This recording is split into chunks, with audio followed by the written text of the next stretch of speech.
Napupungas-pungas pa si Oscar na makarating siya sa pinagtatrabahuhan. Late na naman siyang nakapasok. Palihim niyang isinisisi sa bote ng gin ang lahat. Kung hindi ba naman siya tinukso ng inuming nakalalasing na yon, hindi sana siya tinanghali ng gising. Naabutan niya sa funeral parlor ang amo niyang kanina pa sumasakit ang batok dahil sa high blood. Matiim siyang tinignan nito bago nagsalita. Oscar, wala ka pang isang buwan dito pero mas lamang pa yung mga panahon na late ka kaysa maaga ka makapasok. Ano ba naman yan? Nakita mo yung mga tao doon sa receiving room? Mga pamilya yon ng mga bangkay na kanina pa nag-aantay sa'yo. Diyos kong taong to. Kung di lang dahil sa tiyuhin mo, matagal na kitang inalis dito eh. Salamat ka. Mahaba at nanggagalating sabi ng matanda habang hinihilot-hilot ang sariling batok. Mukhang aatakihin na ito ng alta presyon. Wala naman nang naisagot pa si Oscar. Aminado naman siya sa sariling nakasalanan niya. Kamot ulo naman siya na tinalikuran ng amo saka nagtungo sa kanyang kwarto.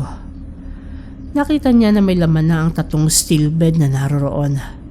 Mga natatakluban ng puting kumot. May mga tag na nakalagay sa gawing ulunan ng mga bangkay na iyon.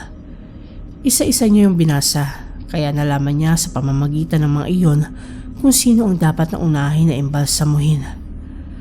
Bago umpisa ng trabaho, ay lumabas muna ulit siya ng kwartong iyon upang magtimpla ng kape. Kailangan niya iyon para gumaan-gaan naman ang kanyang pakiramdam. Papasok na ulit siya sa silid na iyon nang lapitan siya ng isa sa mga nahulaan niya na kamag-anak ng bangkay na nasa loob. At tama nga siya. Asawa ito ng bangkay na una niyang isasalang sa embalming. Nagtanong ito kung mga gaano katagal bago makuha. Sinagot naman niya. Mukhang hindi mapakali ang ginang kung kaya nagpaalam na siya dito na uumpisa na ang katawan ng asawa nito. Nakiusap ito na kung maaari ba na sumama para makita ang gagawin sa asawa niya. Pumayag naman si Oscar pero pinagsuot niya ito ng mask saka pinapwesto sa isang bahagi ng silid. Inisang lagok ng lalaki ang mainit pang kape. Wala namang epekto sa lalamunan at dila ang init na dala nito. Maya-maya pa ay sinimulan na niya ang trabaho. Tahimik lamang siya. Nawawala kasi sa focus ang isip niya kapag nagkukwento siya o may nagkukwento. Maagap niyang natapos ang bangkay na iyon, maging ang sumunod pa. Isa na lang ang gagawin niya, kung kaya nag-inat-inat na muna siya. Naisipan niya rin magtimpla muna ulit ng kape, kung kaya lumabas ulit siya, tangal ang tasang ginamit niya kanina. Sumilip muna siya sa receiving area ng puninarya. Wala na siyang nakitang tao doon. Wala bang magkiklaim sa bangkay na natitira doon? O baka naman nasa labas lang? Sabi niya sa sarili. Kung ganon ay magpapahinga lang muna siya saglit. Pag dumating na ang kamag-anak nito o makalipas ang isang oras, basta maalin sa mga yun ang mauna na mangyari, ay saka na niya tatrabahuhin ang patay. Muli na siyang pumasok sa kwarto dala ang bagong timplang kape. Naupo muna siya sa sofa na naroroon. Matama na pinagmamasdan ang katawan na may nakapatong na puting kumot nang magwika siya sa isip. Makabayad lang ako sa mga pagkakautang ko, iiwanan ko lang din itong puninaryan to. Maliit na nga ang sahod tapos wala pang kabuhay-buhay. Natawa siya sa huling naisip.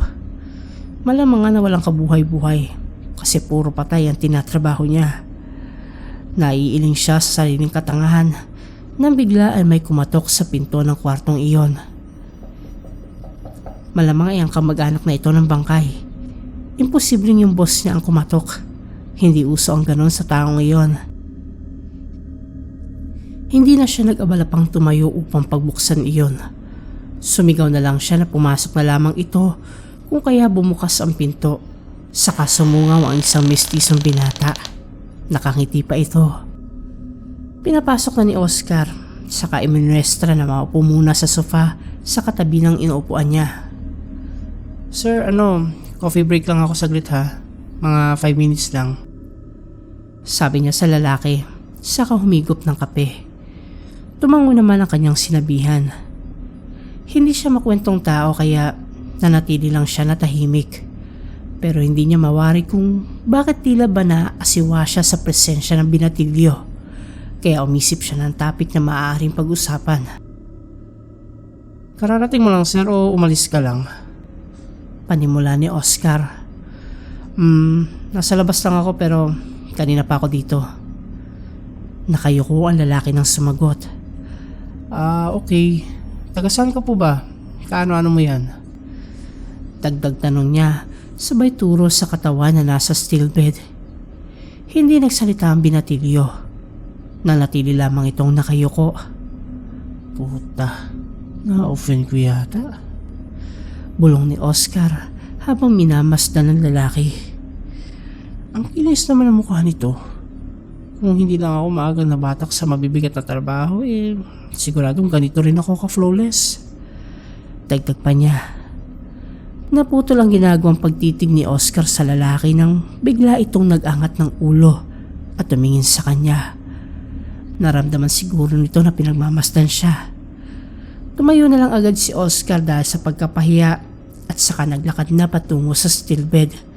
Ngunit bumalik din sa may pwesto ng sofa nang may maalala. Ay sir, pakisuot na lang itong face mask kasi maglalagay ako ng formalin. Alam niyo na, safety first. Sakay naputan nito ng isang pirasong surgical mask. Kinuha naman niyo ng binata. Salamat po. Billy na lang po ang itawag niyo sa akin. Wag nang sir.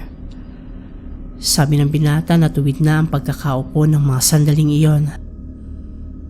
Billy. Sige Billy, gawin ko na to para maiuwi mo na agad. Saka naglakad muli patungo sa iembalsamuhin na katawan.